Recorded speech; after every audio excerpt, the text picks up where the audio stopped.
भगवान श्री राम को मर्यादा पुरुषोत्तम ऐसे ही नहीं कहते हैं साथियों।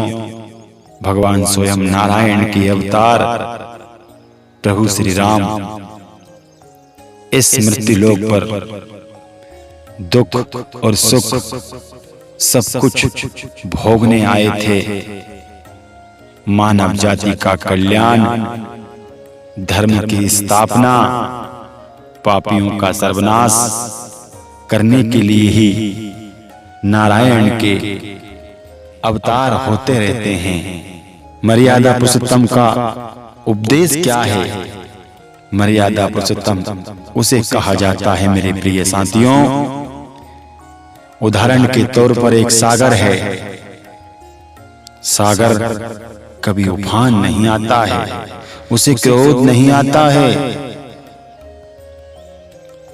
छोटी सी नदी जो होती है वो थोड़ी सी बारिश में बस्तियों को अति नुकसान पहुंचा देती है, लोगों को, पशु पक्षी इत्यादि पेड़ पौधों को नष्ट कर देती है।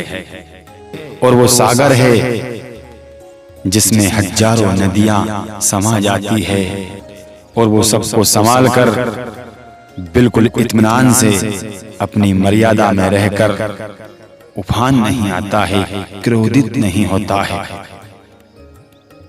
लेकिन ये बात भी समझ लें कि जब सागर उफान आ जाता है तो दुनिया में कोई ऐसी ताकत नहीं है कि जो उसे रोक सके। सर्वनाश होना ही है। भगवान श्री राम स्वयं नारायण के अवतार थे, लेकिन उन्हें कभी भी यह स्वीकार नहीं किया और ना ही किसी से कहा कि मैं भगवान हूं, मैं ये कर सकता हूं।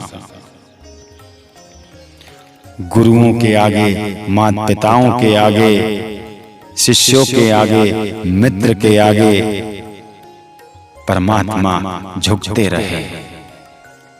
अपने धर्म के लिए राजभवन का, उस राजभोग का, सब सुखों का त्याग कर दिया।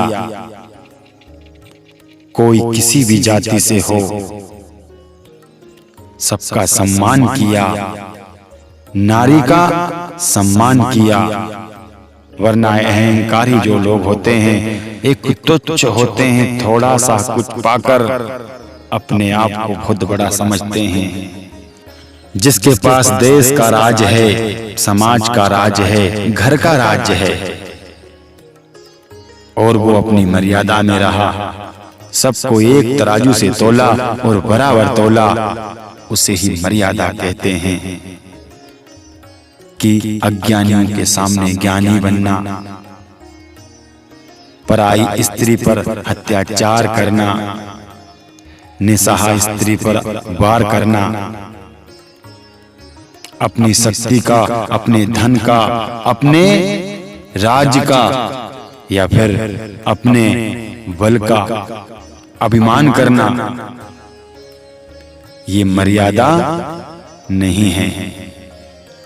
परमात्मा श्री राम ने मर्यादा के लिए बहुत कुछ सबक लोगों को सिखाए हैं। बहुत लोग भगवान के दीवाने हैं, लेकिन दिखावा है सब। जो भी प्रभु का दीवाना होता है हृदय से होता है, और जो हृदय से दीवाना होता है उसे दुनिया नहीं जानती है, केवल एक ईश्वर जानता है। उसका ही उद्धार होता है। आप सभी को जय श्री राम।